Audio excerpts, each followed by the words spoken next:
How should the federal government handle so-called corporate greed and higher food prices? That's a that's a great question.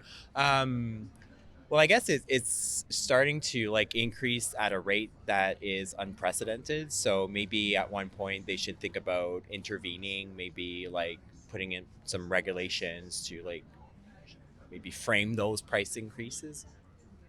Yeah, because I mean, at some point, people are not going to afford to go out and spend, and restaurants are just going to crash. So, I mean, in order to avoid that, I think something has to be in place. Well, that's a tough question. I think being diligent, maybe trying to go through the market and do a bit of analysis, talk to the experts, and be on top of the situation and responsive to people's needs. Where policy is concerned, we need to take a humanistic approach, and so that everyone has just enough of what is needed to survive and to even at times thrive in the current reality that we find ourselves in. Can the federal government do it? Yes, there are measures, but I think it's more, I'd sooner see the corporations step up a little bit and say, there's something we can do. So.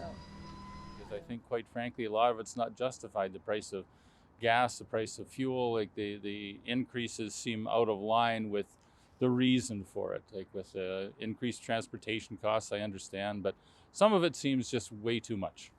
I think for corporate greed, I think they have to take a close look at the tax system to make sure it's unfair, or it's fair, I should say.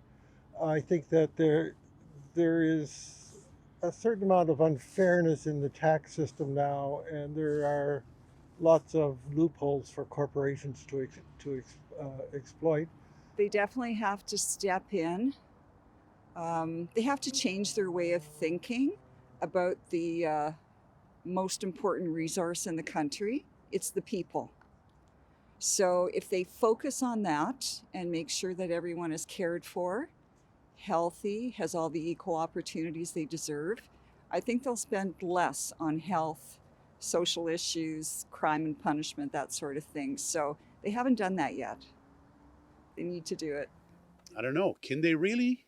I mean, they can make it look like they have control over it to the public who vote for these politicians. But the political system, I mean, it's a democracy, which is all fine and dandy, but I don't know. At the end of the day, it seems to be a system that you either got to learn how to play with it or learn how to play against it. So when it comes to food, I mean, food can't help but raise up because everything is transported. You're not going, down to the local market that's been grown within a couple kilometers of your home. It's been transported, and the energy costs have gone up. So what they should be doing is they should be taking care of, or they should be monitoring the oil and gas companies. There's a lot of people that are really hurting. Yeah. That they can't afford the prices. So, corporate greed's got to stop. So I think the government has to step in and do something.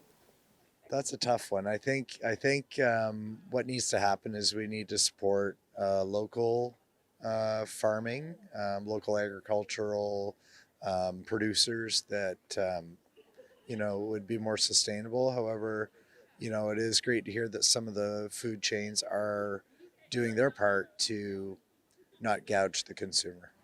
Well, thank you. That's a really tough question, but I think that the corporate greed end, I think there has to be some way for accountability for their pricing, and to be able to, for the leaders of those organizations to be able to speak to how comfortable they are with charging such prices. They really need to get on top of it. It's time that they stop with all their taxes and stop with the greed. People can't afford it. I have 2 jobs. I'm doing what I can. We're a family that's trying to afford, and we're doing fine. But I worry about the little guys who don't have the 2 jobs, and do you put heat in your house, or do you eat?